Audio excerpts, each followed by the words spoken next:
It's your boy Nizzy, and for week 5 of Overwatch Division 1 for the high school league from the eSport company, we had a double header this week. A lot of action-packed games here, very competitive games. We are going to dive right into the top 5 plays of the week with these combined results. Taking a look at number 5, it's going to be WASD Esports 6 of Winber. He's going to get an early pick on the Mercy, jump behind the wall, pull that Riptire, and get a double kill for the triple piece on that number 5 play. Moving on to number 4, it's WASD Esports 5 of Winber. Now with the Hanzo play, taking out that Bastion, going behind the wall, getting a Dragon. Boom, 1, 2, 3 eliminations to make it 4 on the count for that one. And number 3, it's Kaide for the play of the game. You love to see supports getting this play of the game, and this is why. Puts a window in their backline, takes out 3 players, just uncontested. Kaide, what is happening there? Surprised that that's a number 3 because there were so many incredible plays this week. Number 2, Carroll 6 from the top ropes, nano shatter. Everyone's on the floor, everyone's purple, everyone's gone. So much happening. And our number 1, we're not even at number 1 play yet. It's WASD Esports 6 of Winber. He's gonna demech the Diva in the May freeze alt, no problem. 5-piece Riptire for that number 1 play this week. Winber taking out Moshannon Valley 2-0. Forest Hills taking out Somerset 2-0. Bishop Carroll on day number 2 taking out Moshannon Valley 2-0. And Winber on day number 2 beating Greater Johnstown 2-1. Your standings for Division 1 Overwatch. Who else? Forest Hills is on top 5-0. Who can beat them? Nizzy's out.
Hello, everyone. Welcome back to the Esports Company High School League. This is the Overwatch Division 1. This is the spring 2022 season, and we're wrapping things up with the regular season here with some more amazing Overwatch action. I am Joker's Ransom, and I'm still here with Lord Thief. And Thief, how are you doing today, good sir?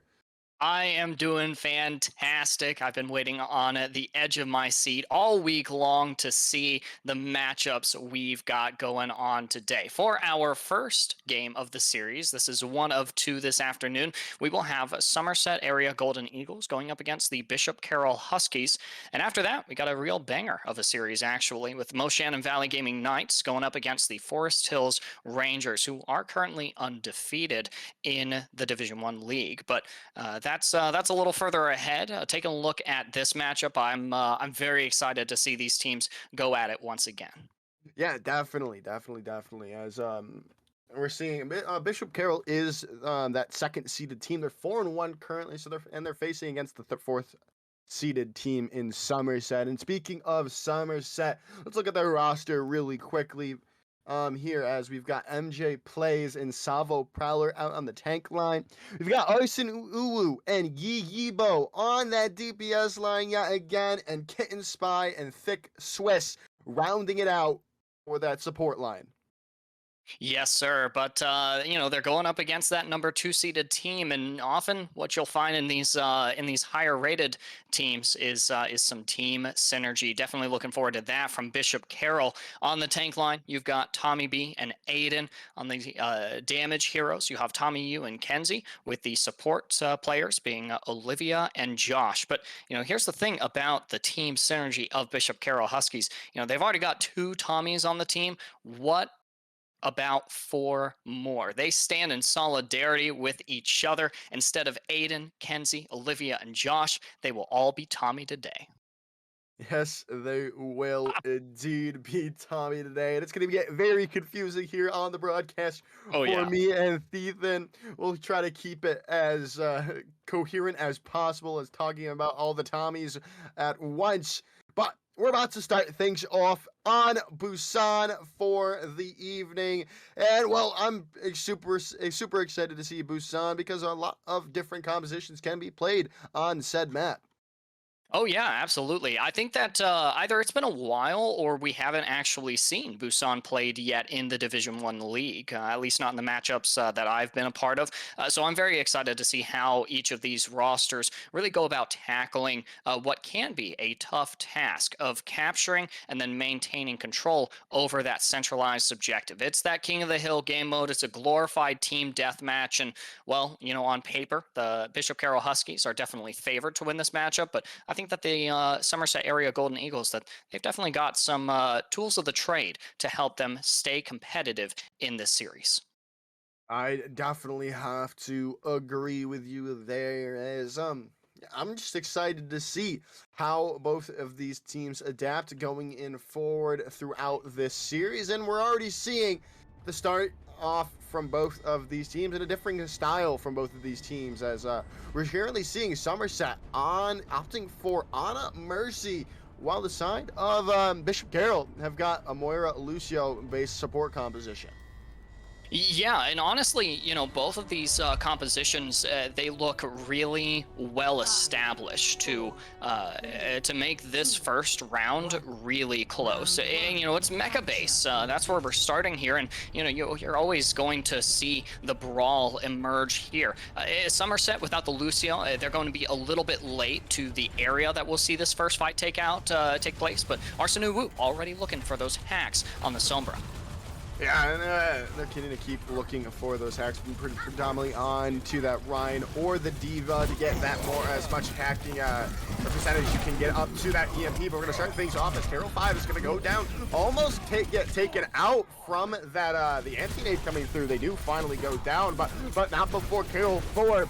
Tommy on taking out 2 of their own, and that's going to open things out with the Tommies coming out from the side of Bishop Carroll as they're going to fill this kill feed in their favor.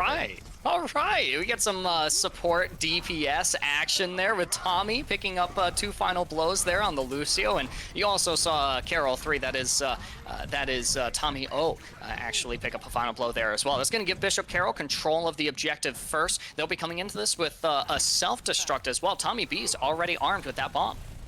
Yeah, and they're going to look to continue as MJ Plays does take out Carroll 5, Tommy K, and this side, it is even currently, but now they've got the thick Swiss out away from the rest of their team. That's going to wrap things up for the side of Bishop Tommy as, well, they're going to start things off here yet again with another team fight win.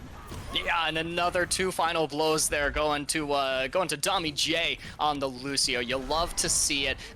Somerset had a great engagement there. They wanted to go hyper aggressive, and you know, I mentioned earlier, you know, you've got a Lucio on the side of Bishop Carroll and not on the side of Somerset, but absolutely pressing W and just moving forward. That's the only way to move here for Somerset. Yeah, and now we're going to start things off with a nice pin coming in, taking out Tommy O and taking them out. But a massive shatter is going to be jumping in response because of that charge from Salvo Prowler, just leaving everyone alone without the help of that shield. It's just going to be bode very poorly in the end of things as Carroll 6 there, Tommy A is going to find so many picks in this fight. They are going to, they're not going to go down to Salvo Prowler as Tommy J takes out the Reinhardt of Somerset. Yeah, and it's a little unlucky there for the Golden Eagles as well. They expended both support ultimates in that fight. So now, you know, you won't have the sustain of the Nano Boost or the Valkyrie, but at the very least, you got Arsene Uwu with this EMP. Can they get it off? The Blizzard was cast from Carroll too, that is Tommy Yu, but it didn't secure anything. Yeah, I know. They're gonna go to the point directly here through that little underpass. They're gonna be able to get away from that Blizzard.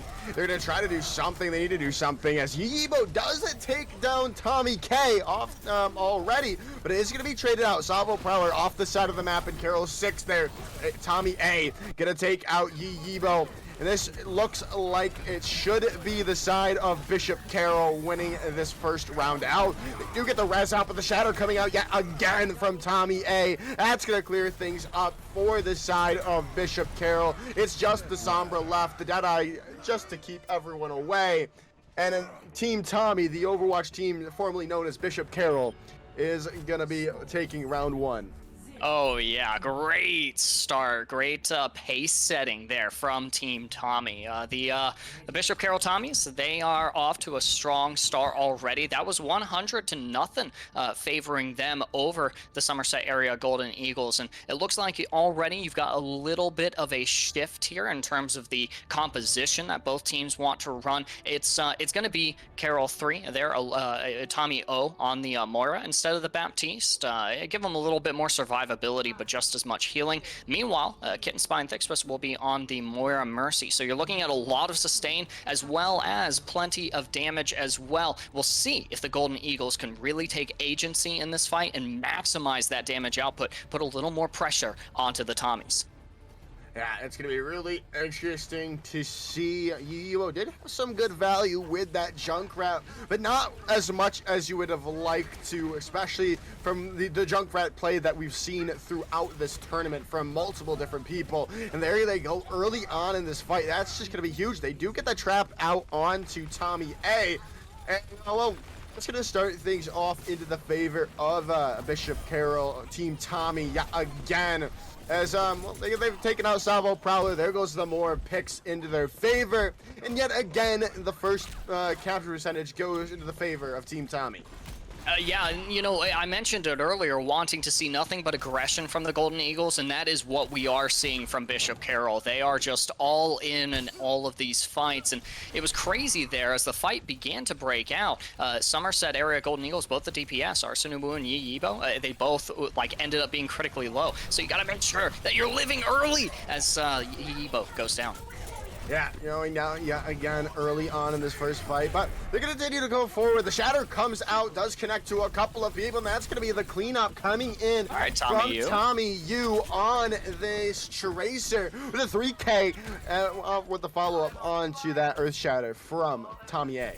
I almost got a little confused there. I had to remind myself that's Tommy Yu and not Kaede of the Forest Hills Rangers popping off on the Tracer there. Now they're going to have to watch out here. There were some ults expended there from Bishop Carroll, and Somerset has both of their DPS powers coming up online. That's the Riptire and the Pulse Bomb. That's a lot of explosive damage to break away through this choke point.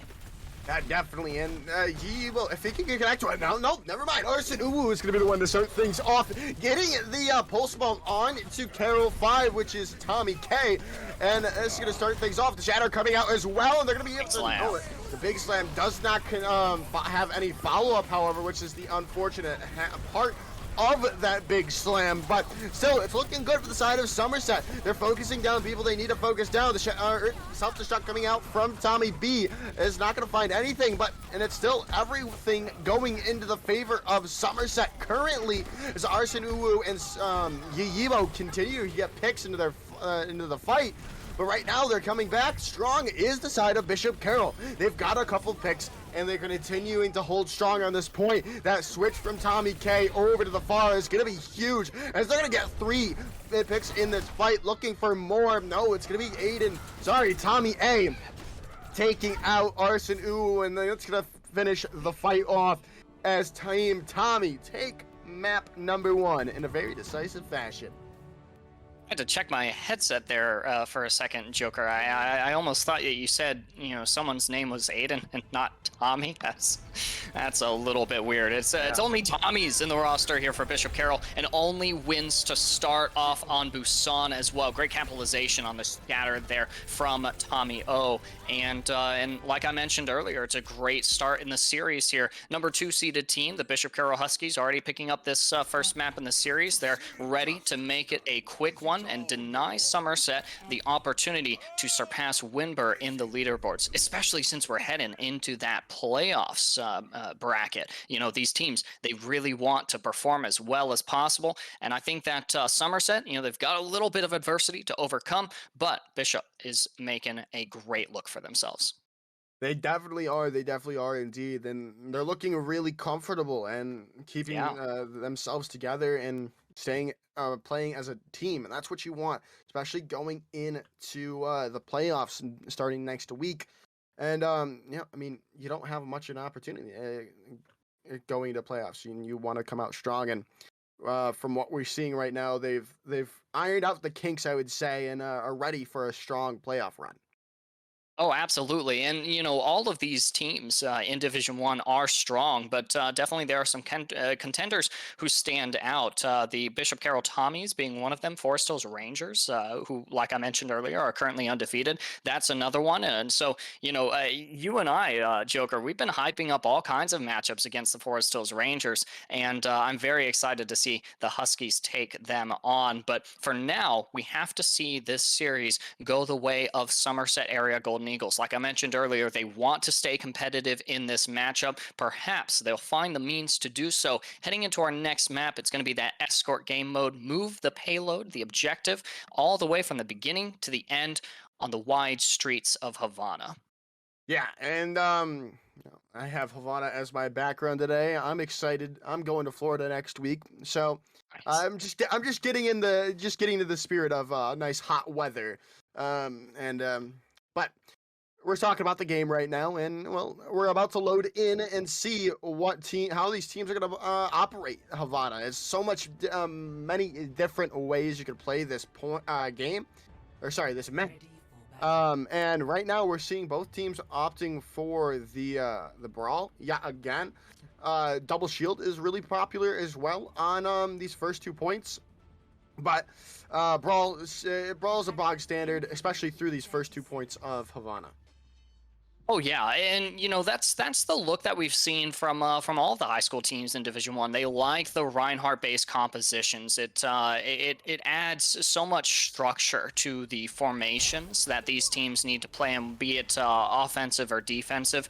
It is going to be the Bishop Carroll Tommies going on the offense. You do have a sniper in there. You've got Carroll 2 Tommy Yu on that Hanzo, and so definitely looking for some early picks. But Yi Yibo is looking to do the same thing, and Arsenu Wu on this May pick. You've got the utility of group freeze there, which is really useful against Bishop Carroll, who likes to play close together. But as well, May can kind of be run as that pseudo sniper pick as well.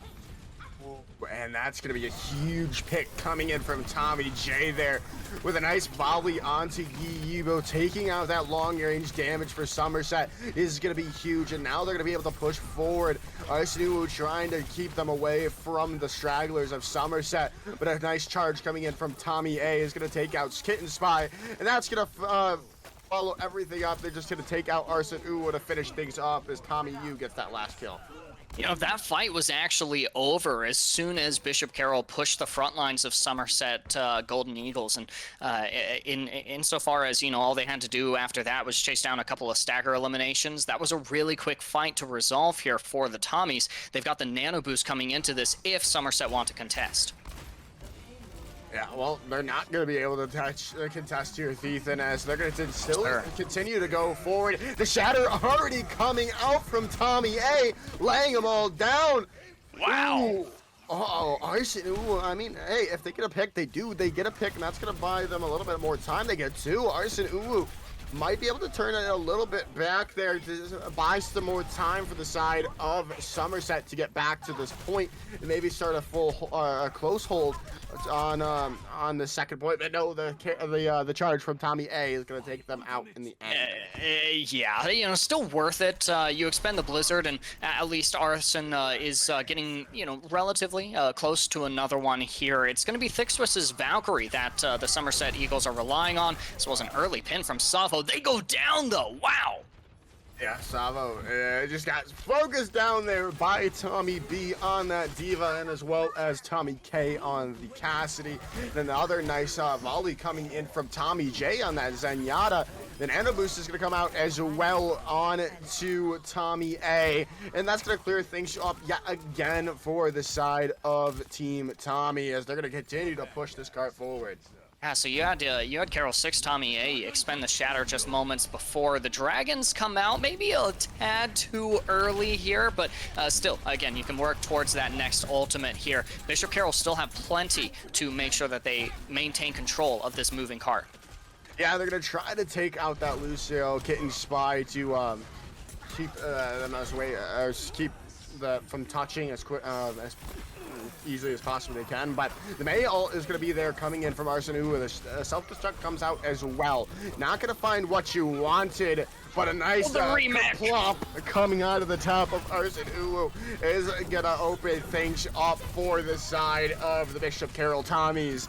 And, well, that's going to win them this point right after they take out MJ Plays.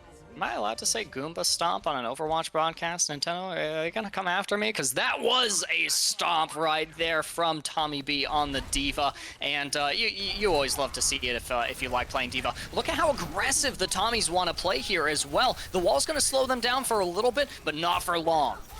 Might be able to actually get Tommy B out of their mech. Then they are. Right. Salvo Prowler is going to play it with their life there.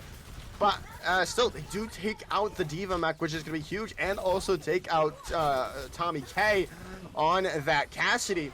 That's going to buy them some more time to continue this defense, which they desperately need, especially with this point being the nature it is. If they can't stop it, it's going to be very difficult to stop. Oh yeah, because your best bet here now for Somerset is that portcullis, the gate there for the last bastion of defense here on Havana. Not the hero, but the location. Nice block on the Shatter there from Tommy A. Oh, and a beautiful counter slam as well. There's Shatter in the face coming in from Tommy A. You're going to charge me, I'm still going to shatter you, he says, as that is going to be a huge play coming in from the side of Bishop Carroll. But MJ Plays with a massive bomb, massive self-destruct coming through, trying to turn it back. They need to do something to get this cart back into the favor of the defense, and it is going to be that self-destruct coming in for the Diva of Somerset. Yeah, that played out exactly how it needed to. You get Bishop Carroll to invest resources like that Shatter, like the Deadeye.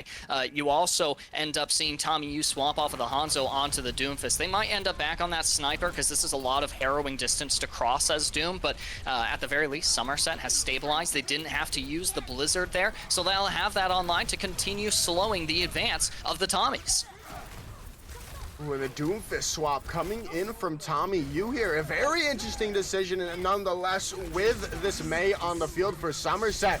The attack blaster is going to come out from Yuba, but it's going to be countered out by the Zenyatta trance from Tommy J. But it's not going to be enough to keep them all up and healthy, because MJ Plays and Yuba have both gotten picks in this fight. They're going to continue to push back the side of the Bishop Carroll Tommies.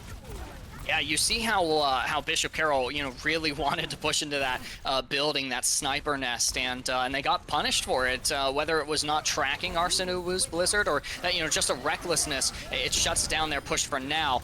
Watch out for the self-destruct. But a nice self-destruct comes in from Tommy B on that Diva. The Shatter coming out as well from Salvo Prowler. But it's not going to be enough to flip it into the favor of Somerset here, as the Bishop Carroll Tommies continue to win this fight, and now going to be able to push this cart forward. They'll be able to push it here, but the question is how far. Somerset are coming up on another sound barrier here from Kitten Spy, but the Kitten Spy has to live in order to continue building that. The advance is highly aggressive here from Bishop Carroll, but the revive is there onto Yibo. counter taken out immediately right after the res coming through from Thick Swiss. The shadow is going to come out from Carroll 6-8, Tommy A. But and continuing to push forward is this side of Bishop Carroll. The self-destruct is going to come from MJ Plays and take out Tommy K. But it's still looking good for the side of Bishop Carroll. They've got the picks they need, and they're going to continue to get them. They're going to try to take out this Mercy as well. The nice charge coming in from Tommy A. This should be the end. It's just the Mercy and the Lucio left. They just got to clear them up. The sleep, a nice sleep indeed, coming in from Tommy O on that Ana. As no, that should be about it. No, they're gonna still keep getting this touch coming forward from MJ Plays, and as well as Arson Uwu on the May. But for how much longer is the name of the game. They have an nano boosted Ryan on the point. The self-destruct is there as well, as Bishop Carroll finally take it with only 37 seconds on the clock. I mean, they started that third objective push there, Joker, with I think it was 4 minutes and 11 seconds. So that is a fantastic hold from Somerset area. You know, honestly, as far as, you know, the identification on both of these teams of the win and loss conditions, I think that there's still a little bit better direction that the Golden Eagles can head in. Bishop Carroll, they've got really good heads on those you know, Tommy shoulders right there. Carroll 1, Tommy J is constantly ready to use that transcendence to bail out the team in response to the blizzard or the tactical visor. You know, maybe it doesn't save them every single time, but at the very least, it enables the aggression that the Bishop Carroll Tommies want to utilize. And now it's definitely a little bit less aggressive of a composition emerging from the Huskies. They're going to be on that double shield comp, but Somerset, all they need to do is just have some really strong pushes, keep Savo Prowler up. It's going to be easy to do with the Brig Moira now, Brig Mercy. So Savo might have to play a little bit safer. But again, you know, for Somerset, they just have to understand, you know, what trades can you afford to make? You know, if you lose someone, did you at least eliminate, you know, Tommy J or Tommy O? And as well, you know, who in Somerset needs to be kept alive in order to make those big plays. You're looking at MJ Plays, you're looking at Salvo Prowler for that, but what exactly can Arson Uwu or Yibo get away with on the Doom and the Junk? That's going to be interesting.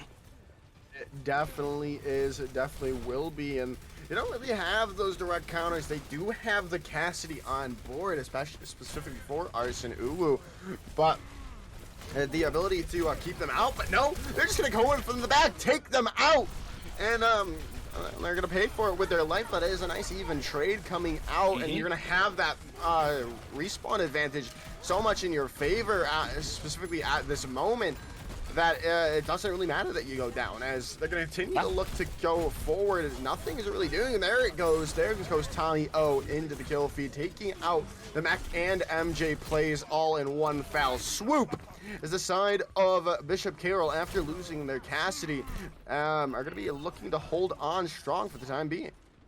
Yeah, you got to watch out, though, because Arson Uwu is marked by the rest of the Bishop Carroll Tommies. They punch back in and get Carroll, too. Tommy U is out of the fight, but the rest of the Tommies are up, and they're making trades in the process. Nice plays from Arson.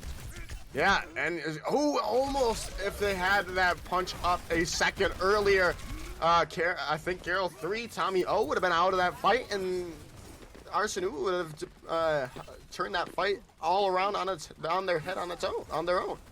You gotta watch out for Tommy O here, though. They are finding quite a few final blows. You normally look at the damage heroes to do that, but I mean, Baptiste might as well be a damage hero. You're armed with the amplification matrix as well. Salvo Prowler's not gonna have a fun time walking into that. Yeah, definitely not, as Arson Uwu continuously looking for these picks, these one-pick potential, but the punch is going to hit the transcendencing Zenyatta, and they're going to be able to stay alive because of it. He does get a nice trade with a total mayhem, but this amp matrix coming out from Tommy O is just going to pump in so much damage here, that it's not really going to matter in the end.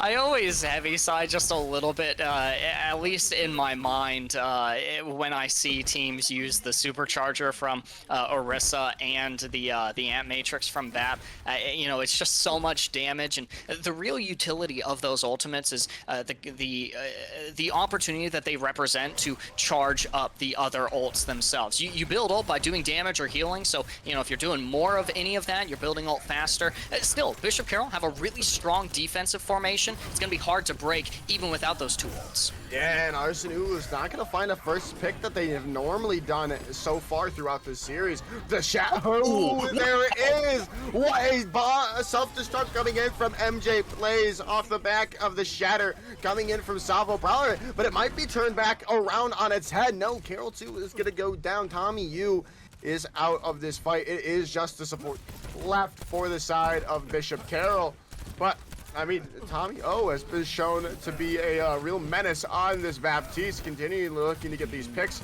and they're stalling for time. They have not been taken out yet, and that's going to buy a lot of time for the rest of the team to get back. They've got both the tank line already back to this fight, and they've taken out Thick Swiss off the back of a nice play coming in from Tommy A, as that is going to be huge coming in from Bishop Carroll, coming back from spawn, and a nice hold because of Tommy O on that Baptiste. Yeah, that's nutty that Tommy O lived for as long as they did, and now, the time bank has dwindled away. It's only 10 seconds remaining. Salvo has to make a play, not going to get away with it. Can anyone else from Somerset? Golden Eagles touch. No, they're not going to be able to. They're going to be locked up by that gravitic flux coming in from Tommy A. And, wow. What a stifling defense coming in from this Bishop Carroll Tommy squad. Yeah, absolutely stalwart, so unshakable, and part of it is just the knowledge from the Tommies of when are the moments that I absolutely have to live, as we got to see Tommy O there really live, or rather overstay their welcome there on the objective, and when when is it okay to just die so that I can reset with the rest of my team.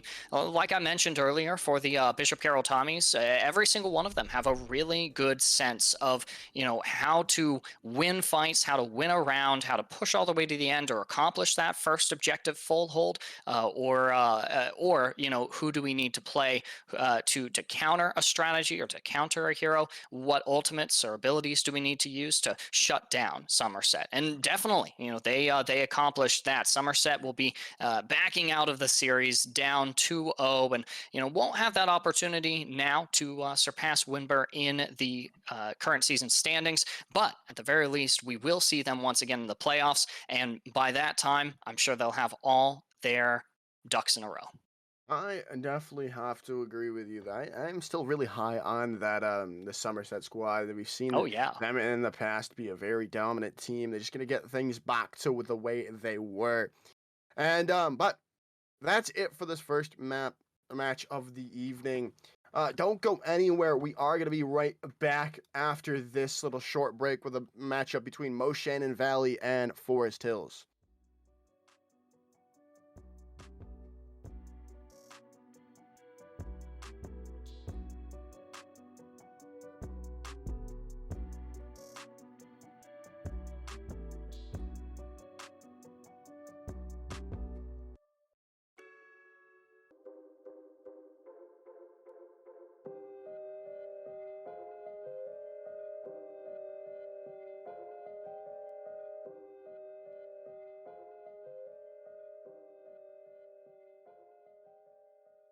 Welcome back, everyone. It is time for the second and final matchup of the day. This is Moshannon Valley versus the undefeated Forest Hills. I'm still Joker's Ransom, and he is still Lord Thiethan. Yeah, and I gotta say, this one still might be only a 2-map series. I'm very excited to see Moshannon Valley, and not only the way they overcome the challenges that the Forest Hills Rangers represent, but also, what sneak peeks into their own strategies we get to glimpse, but I mean, Joker, there's no other way about it. Forest Hills, they're undefeated for a reason. They keep all of their series 2-0, and I mean, they are absolutely unstoppable. How does Moshannon Valley approach this matchup? I don't know. Taking out key players early on in these fights. They got to take out the support line early on and as well. Especially they're not starting off with their that DPS duo that's just unstoppable. But when they're in, you need to focus them out. They can't get the space that they want to work with. And if Moshannon can do that, they've got a good chance to at least take a couple of maps off. I'm trying to take a couple of maps off this Juggernaut in Forest Hills. We'll have to see. Taking a look at the lineup for the Moshannon Valley Gaming Knights, who have their work cut out for them. You'll have Austin S and Jaden on the tank lineup. Meanwhile, you'll have Teddy and Annabella on the damage-dealing heroes, and finally Austin W and Jeremy will be rounding out the support heroes for this composition. Yeah, and then on the side of Forest Hills, we've got Bloodhound and JB on that tank line, Vaco and Hot Shot on that DPS line, and Napoleon and Jegword rounding out that support line. And I said we do have Flip Stingray and Kaide on the bench currently, and I believe they're supposed to come in map number 2. So look for that coming in after this first round, which we're starting out on Busan. Yeah, and hopefully we get to see 3 maps this time around, or maybe we get to go to Sanctuary to start off with. We've already seen Downtown and Mecha Base, and I think that, just in terms of the sub-maps of Busan, Sanctuary offers you a little bit more leniency as far as strategies that you can really invest in. But we won't be starting on Sanctuary, though. It is going to be the downtown streets and train of downtown. And for this, I definitely expect to see both compositions emerge as a more kind of brawly rush oriented style. Yeah, I definitely would see that as well. Maybe a 6-man composition from the side of Forest Hills, because we do see them normally play what is close to meta.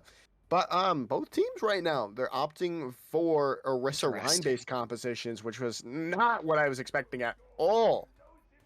Yeah, that's really interesting, and I'll tell you, Joker, this gives me a glimpse back to the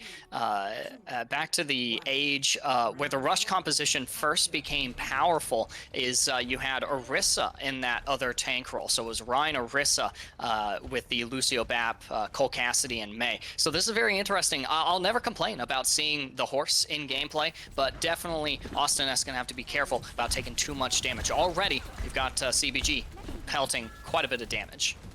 Yeah, CBG Hot Shot looking to start things off, and well, it's gonna be Vaco getting that first pick in the fight. Another one coming out from the Widowmaker, and doing a very good job at it at the moment. Another 2K coming in from the other DPS, not to be outdone by their Widowmaker counterpart on their team. And well, the side of Forest Hills are gonna start off with the point control. Yeah, and that was really unlucky there, Jeremy ends up going down there, I think. And so that's just a reset here from Moshannon Valley. They're going to swap onto a support lineup that can sustain just a little bit more damage. But again, I think that the tank choices here for Moshannon, not a bad call. You might want the Diva, though, in response to CBG's impending barrage. Yeah, we're definitely going to see here as Bloodhound's going to already start things off, taking out the Doom Fist. Teddy are going out already, and they're going to be swapping over to the Bastion because of it. Ooh, we do have a swap over. The Widowmaker now out for the side of Moshannon as they're going to take out Jegward, but it's still not looking good as Forest Hills continue to get pick after pick in these fights.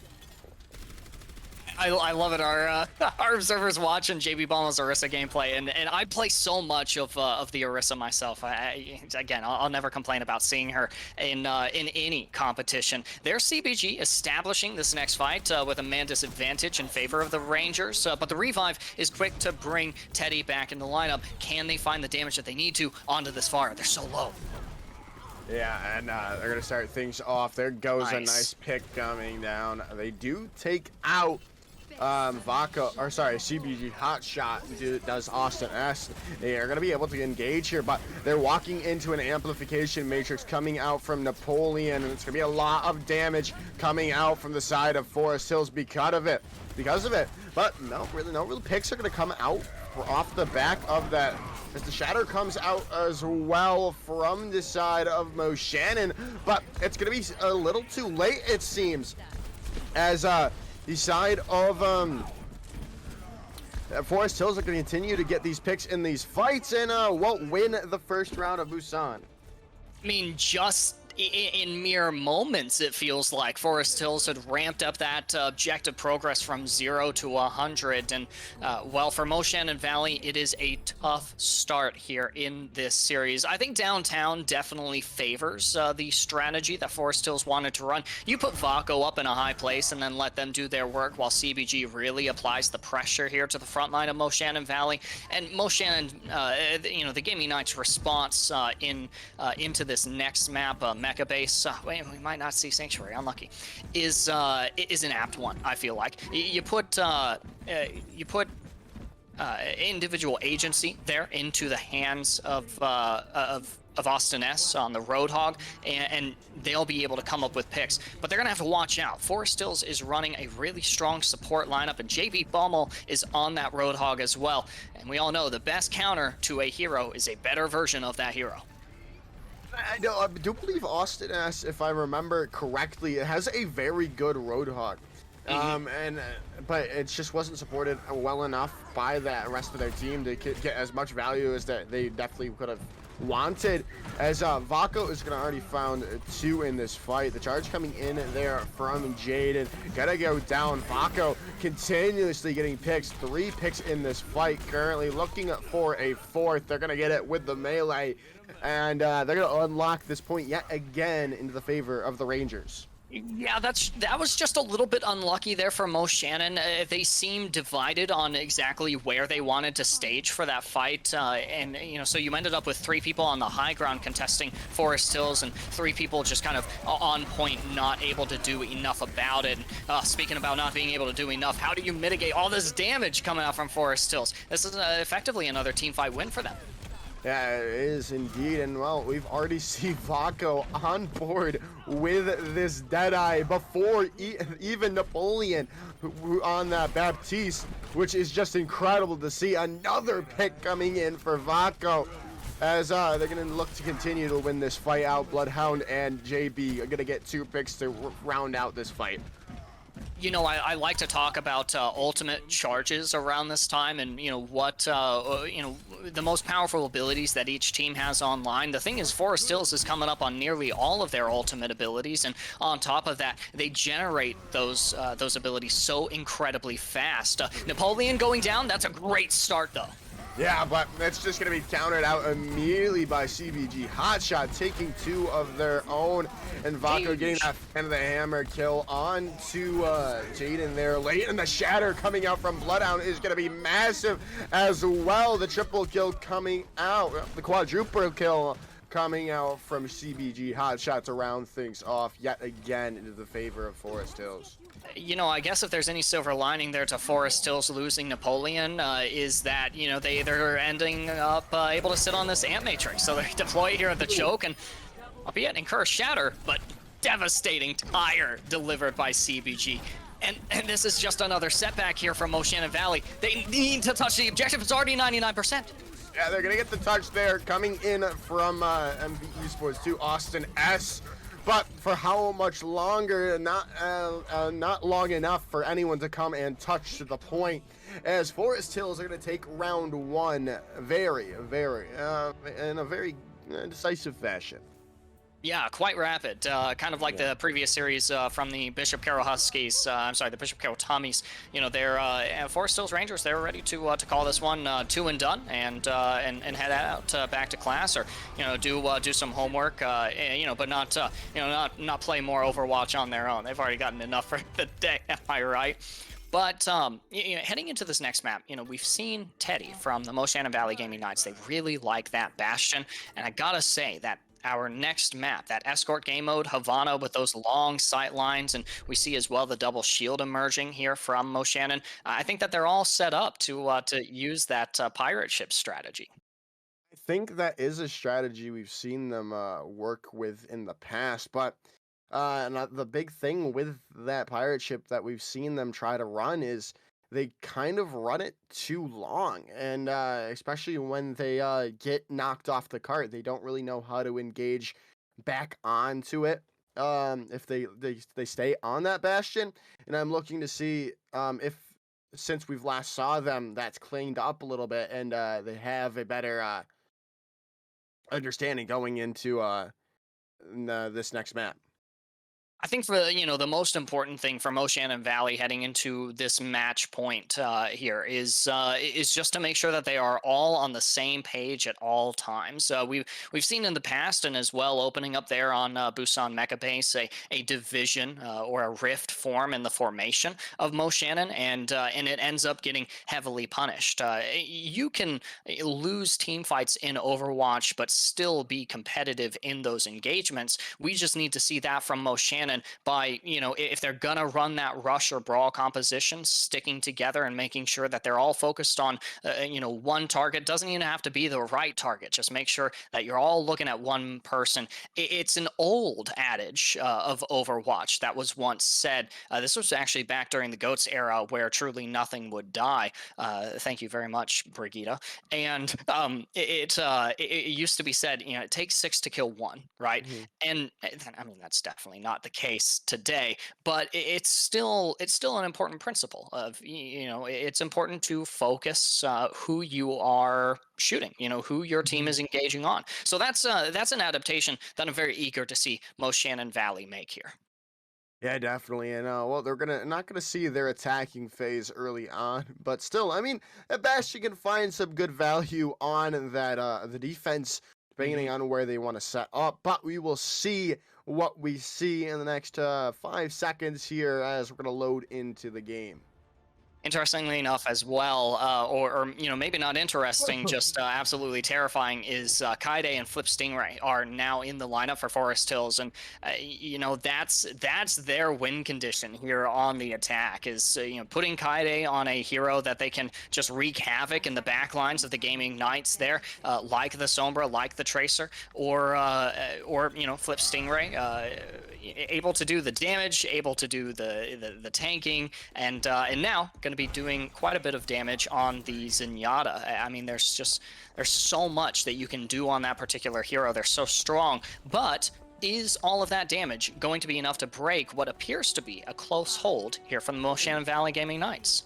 Empanadas. That sounds good right now. I might have to get some after this. As we're gonna start out here. No Bastion to speak of for the side of Moshannon yet, but they're going to continue to go forward. Ooh, a nice shot coming in from MVE Sports for Annabelle on that the Zenyatta to take out Vaco early on, but still looking good for the side of Forest Hills. They continue to push up, getting picks, getting hacks from Kaide, but they do lose JB, and it does seem like the side of Forest Hills are going to have to back up for the time being, unless Vaco can get a pick here.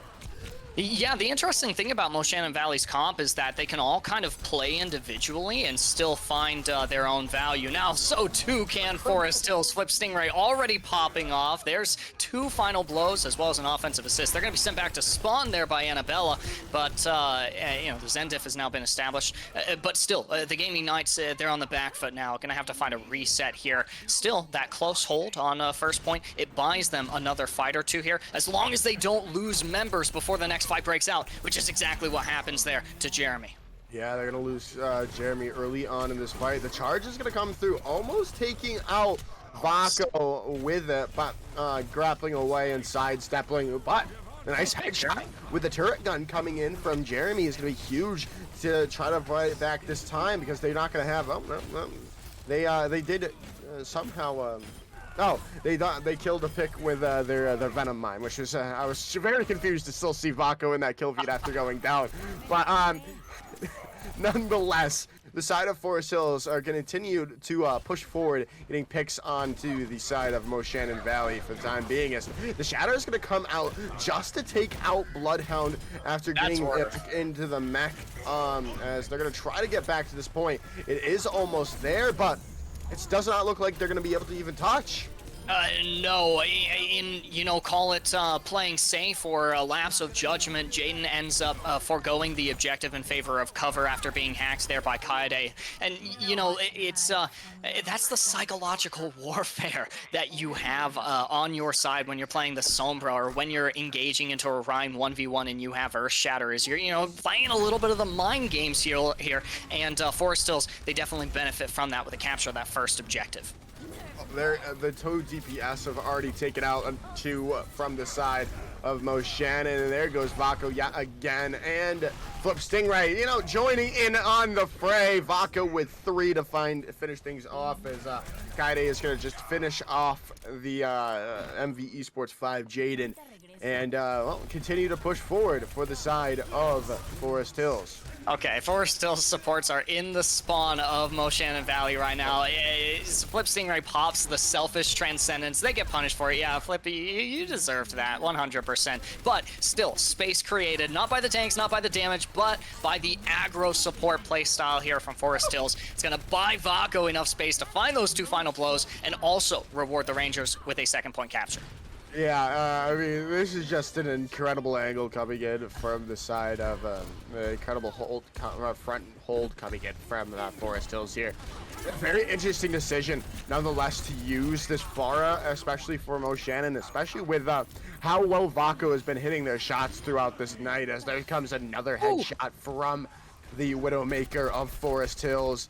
The Grivic Flex does find a couple. Nice slam. They do take out Napoleon, but it's going to be another fight win for the side of Forest Hills, as Moshannon Valley are looking to make some full sale swaps to try to hold on to this point.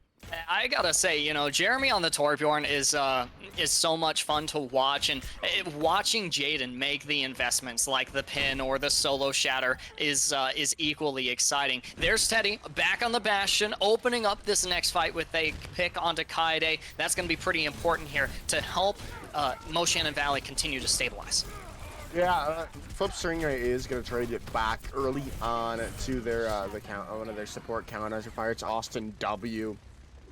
But they're going to continue to push forward. They've got these sites online. It's going to be very difficult for the side of Moshannon to come out of spawn or set up. I guess they're going to be, and just like that, Kaede knows where Teddy is going to be set up, takes them out before they can really do much damage, as this is going to be the side of Forest Hills continuing to push forward. They're now caught between a door and a Junkrat spam, as they fall down to Kaede.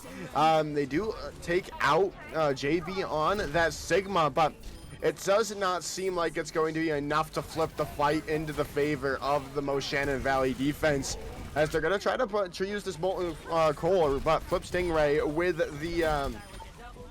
the battle Moira coming out and taking out 2. This is just the cleanup coming in for the team in red, Forest Hills, as Vaco continuously just dismantles this defense. Yeah, and getting a pick there late into the fight onto JB Baumel from the Gaming United. Again, that's a good pick. That's exactly what we're looking for. Is it takes 6 to kill 1. You've gotten JB. At the end of the day, JB is actually just the one for Forest Hills to move that objective. They spent most of their time, and I'm sure they've got the gold medal for objective time as well. And they spent most of that round just moving the payload so that Napoleon and Flip Stingray could run amok and do whatever they wanted. And definitely, Forest Hills is getting to do whatever they want. You've got Kaede. Interestingly enough, they played the Sombra there. We saw them very briefly on Symmetra. They ended up getting shut down in that endeavor by Teddy on the Bastion. But Kaede is having to flex themselves just a little bit, and it's not too much effort. This kid's really good at all of the heroes that they play. But it is interesting to see such frequent swaps emerging from Kaede, partially, I imagine, to enable Vaco to just stay keen on those Widowmaker shots. Yeah, definitely, and I do like this composition that's coming out from Forest Hills. They're probably expecting this Bastion, and they're going to be running Orisa Ball, and Orisa, it does have a pretty good synergy with the Wrecking Ball, especially if you can time those halt slams as well as you can. And with knowing this Forest Hills squad, I do believe they're going to be able to do that. Yeah, it's not quite the synergy of the Bishop Carroll Tommy squad, but it'll do for now, especially with these opening picks.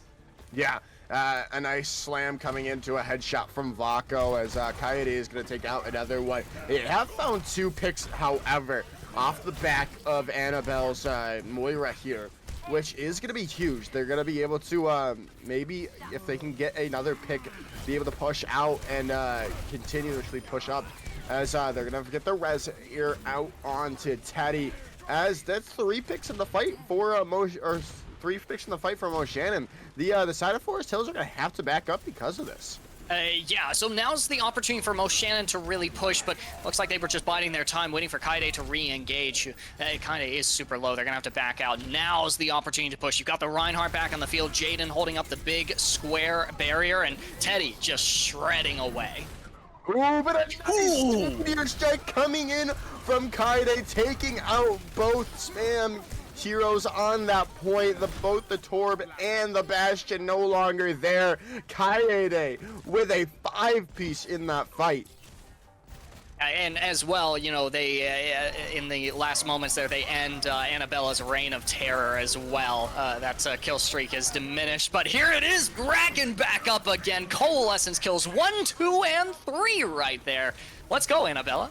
Line them up, all 3 ducks in a row, taken down by the Coalescent, by Annabelle on that, and the Moira, and this, you know, open things up. And this is the biggest thing that I was questioning about this Bastion setup before this map, was the ability to re-engage and get back to the point if you're not going to swap off.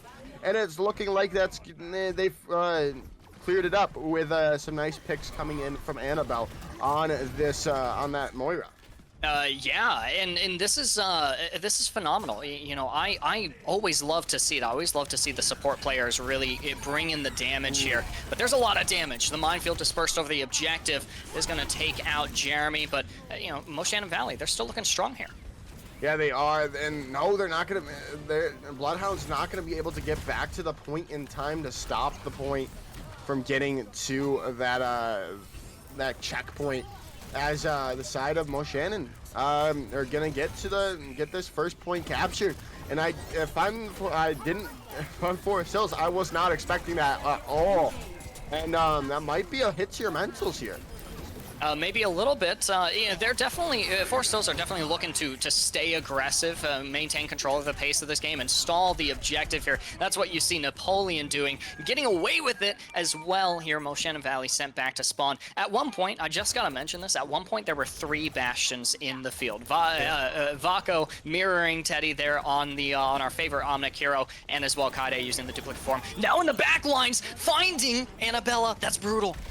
That is brutal indeed, but a nice tank configuration comes out, takes out Vaco and Napoleon. They are going to get traded back. They take out Austin S on the Orisa, but the side of Moshannon are going to continue to push forward. They got enough picks to win this out. But Kaide's still in the back line, taking out another pick, oh my goodness, Kaide has stopped playing around. They're on this, they're on the Echo, just kicking butt and chewing gum, and they're all out of gum here. Yeah, they used duplicate form to pick up a couple more kills there, and I mean, Kaide is absolutely busted, so is Echo. I think it's a perfect fit. We haven't gotten to see enough from Vaco, to be honest. They're set up, they're just waiting for Moshannon Valley to engage, but they can't while Kaide is wreaking havoc in the backlines. That's a nice pin, though, coming in from Jaden. Vaco still able to pick up 2 and equalize that man's advantage, as well as actually just end the fight here. Yeah, another picks coming in, Kaede and Flip Stingray getting 2 as well, and Kaede still trying to touch the spawn, and they do indeed take out another pick as Vaco gets 2 of their own. Yeah, and this is crazy. You definitely want to see Moshannon Valley change up the way that they're moving here. I want to see them be a little bit more responsive to the threat that Kaide represents. But Forest Hills has made a really great realization. Annabella on the side of Moshannon Valley, that's your win condition. Get Annabella out of the fight, and you're guaranteed to win it. Yeah, as the Coalescence is going to come out. The Sound Barrier there to counter it as JB going to try to go into that small room. It's not going to be the wisest choice when there's a Bastion set up. Both tank configurations are out on the board, but oh no, Teddy is going to pay for it with their own life as the Coalescence is going to come out from a copied Kaede, and Vaco finds 3 as the side of Forest Hills to find the team kill. And it's down to a minute and on the board. I'm sorry, Kaede, but you'll never be a better Moira than Annabella. You can try in that duplicate form, but pick up 3 Coalescence kills in like 3 seconds, and then we can talk. There's the Molten Core looking to disrupt Vaco on the high ground, who does take out Austin W. It looks like it's being ready to be over here, though, for Moshannon Valley. Yeah, it definitely does seem that way as JB popped this Primal, taking out Teddy on the Junkrat and getting another pick to take out late, taking out Annabella. As they're going to continue to push forward. It's only 30 seconds remaining, and they're looking to take out Austin W. Help your Austin. Help your Austin. Don't let him die. Don't do it. Oh, there's no way they get out of this alive. It's just unlucky there. Like I mentioned earlier, I want to see Moshannon Valley turn around, respond to these threats. Fights happening all over the place, little 1v1s that they can emerge on top of. Teddy's swap onto the Reaper is definitely a good direction to go, though. It definitely is indeed, especially to deal with JB on that Winston. But Kaede wreaking havoc yet again on this Echo. Getting pick after pick, a 3-piece right there, as Forest Hills are going to take the map and the series in a 2-0 fashion. But Forest Hills didn't get the full hold on Havana. You did see first point capture there by Moshannon Valley Gaming Knights. You get Annabella with play of the game here. I think that was that triple Coalescence kill. Throw out the damage orb, a little bit of extra damage onto that, which you can already do. Turning onto the Doomfist, it's beautiful. You'll love to see it, usually from a Zen or a Lucio instead of a Moira, but you know what? We'll take what we can get. Moshannon Valley Gaming Knights with their own time in the sun, but Forest Hills walking away with victory. 71 eliminations for Kaede. I just wanted to point that out. That's kind of cracked. That's incredible. I mean, if I'm Moshannon Valley, I'm taking that as a good victory there. Honestly, because from what we've seen from Forest Hills, they rarely give up first point on their respective escort maps, and to be able to take off the first point, it's a pretty sizable victory if I'm the side of Moshannon Valley going against a team like Forest Hills. Oh yeah, and it's hard to really observe unless you're watching these games, these VODs back to back. But this Moshannon Valley squad, they're a much different team than when they first began in the High School League Division 1 regular season. So heading into playoffs, like I mentioned at the start of the series, this is just a sneak preview into some of those strategies to, maybe not beat out Forest Hills, but definitely rustle their jimmies a little bit, salt their apples, give them a run for their money, and find captures, find objective progress. It's a like you mentioned, this is not a bad loss by any means for Moshannon. For Forest Hills, it's a great win. You get to flex a little bit, Kaede showing their prowess on a myriad of heroes, and you still keep the series 2-0. That's still really solid. Yeah, definitely, and we definitely saw, like I was saying, Forest Hills got a little bit more serious, especially after they lost that first point. So yeah, again, kudos to Moshannon Valley for making them actually try on their defense, because we don't see that. I hate to say it, but they're usually messing around because they usually can, and it was good to see them flex their muscles a bit and remind everyone why they're undefeated in the TEC High School League. Yeah, able to get serious when the going gets tough, but also able to have fun. And what is Overwatch if it's not meant to have fun at the end of the day? But Joker, we've had a lot of fun here in the booth this afternoon. Unfortunately, only bringing you guys 2 series instead of 3, but there is more Overwatch in the future, right, Joker? Yeah, and not only that, the starting next week, the playoffs for the TEC High School Spring 2022 season begins. Monday has the Valorant action taking place here on twitch.tv/the esports company. Tuesday is Rocket League Division 1 and 2. And last but not least, the Overwatch Division 1 and 2 playoffs begin next Wednesday, starting at 3:30 p.m. Eastern.